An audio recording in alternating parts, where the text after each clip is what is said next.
You said the soldiers that are going to Iraq or Afghanistan are not necessarily going there because they want to kill people. No. Okay, for example, I have an orchard, and there's the beekeepers. They keep 14 hives there or something, and the Army hired my beekeepers to teach beekeeping to these very select group of servicemen who were men and women who maybe had ranch backgrounds or grew up on farms or something, were interested in agriculture, because they had a whole range of different agricultural projects: beekeeping, goat milk production, and various other things that had to do with husbandry, animal husbandry, so that these poor widows in Afghanistan would have some means of making a living, making a commodity that is beneficial and low tech.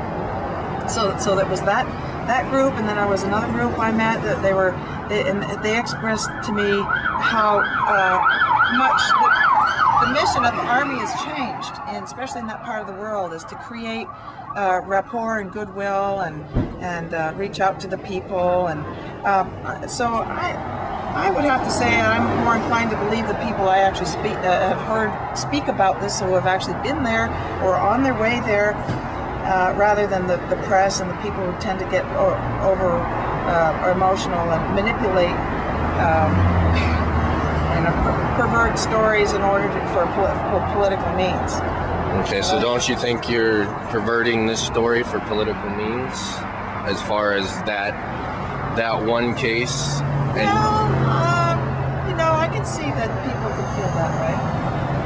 Because this kind of thing has been going on. I know that at least that George Bush has done what he can to put an end to it, but boy, medical science and the problem of Roe v. Wade and the problem that the Constitution doesn't acknowledge the personhood of this little baby is the problem. And this practice will continue and get worse, as we see with Martin Heinrich, who is going to Washington to make it possible for women to abort the babies they don't want on the basis of sex. It's not required anymore that it needs to be for the health of the mother, or that, only in cases of rape or incest or some other kind of important extenuating circumstance. This is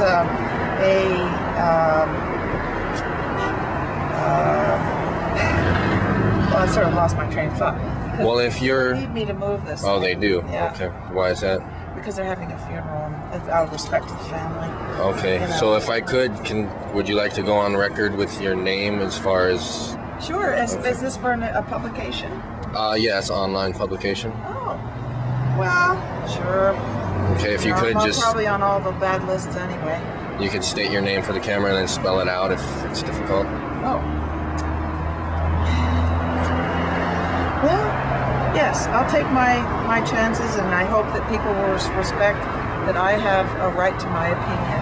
And if they have a different opinion, they can create whatever they want, and they can come out and they can countermand it. But I just hope that if I share my identity with your listeners, that they won't,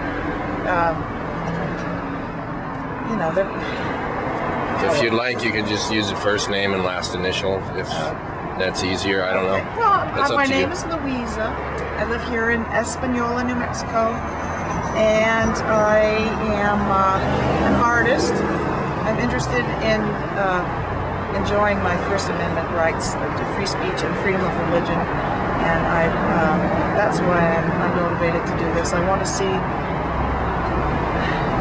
integrity and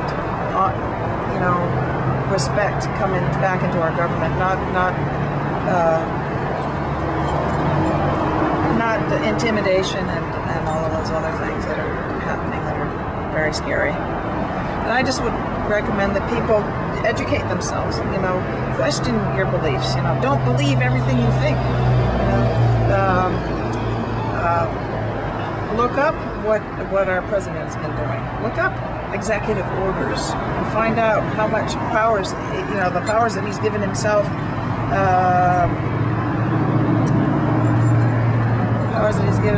we don't have control over anything in our lives anymore. If you read Executive Order 13603, 13603,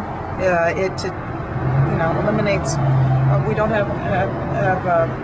we don't really own our houses. We don't own our cars because he can take them.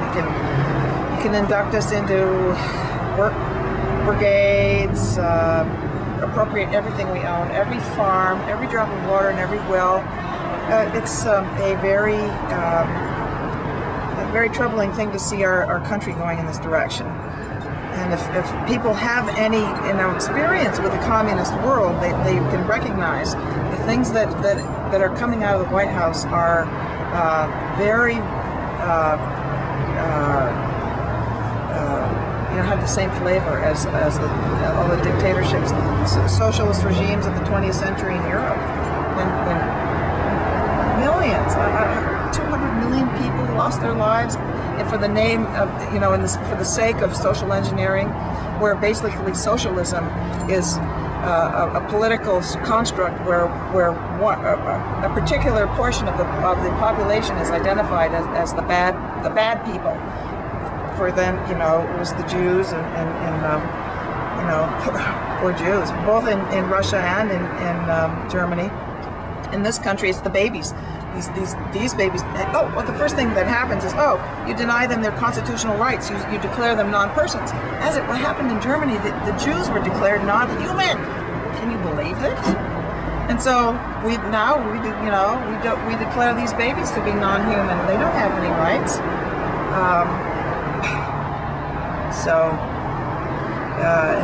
Where will we go from there? Who else will we decide? Now the rich are being vilified. That would include me. Anybody who works hard and makes some money with a little business and then spends it all basically paying the people who work for them is vilified as a greedy person. I'm not greedy.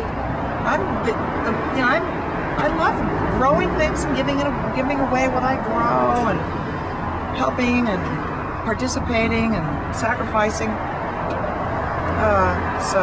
So how would you feel if you're going to continue to park this here, if people come and protest it and they do their own sign? My trailer, they painted it all out with gray paint, and but then I fully, the fact that people are bothered by this is a good thing, because it will help them get maybe to a place where they can be motivated to do something constructive rather than something destructive, rather than come on. Did you see the one on the other side? Come over here.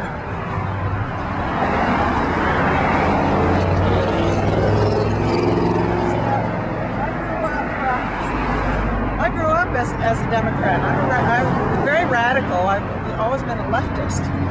And then I went to Bulgaria, and at the Bulgarian border, the soldiers came on, the Soviet soldiers with their AK-47s, get up! And they marched me off the bus into this little cement building, and the brutality of that regime is just so appalling, because I had a lot of warm feelings for the collective spirit and the power of the people and everything, but the people are so easily manipulated by greedy, self-serving individuals who exploit people's feelings of envy and resentment toward others. Certainly in Europe there was a tradition where that was, you could understand how that could have arisen out of their social construct in Europe of classes. There was the aristocracy and the church, and there was everybody else, and there was very small middle class. Everybody was basically a servant to the aristocracy and the church. But in this country, we have freedom to do and make for ourselves. We're very much in danger of losing those freedoms. And so you're campaigning for an aristocrat because Mitt Romney? No, I don't believe that. You don't believe that? No, absolutely not.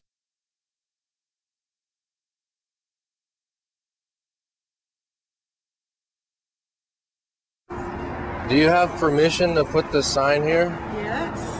From who? From the church. From the church? Yep.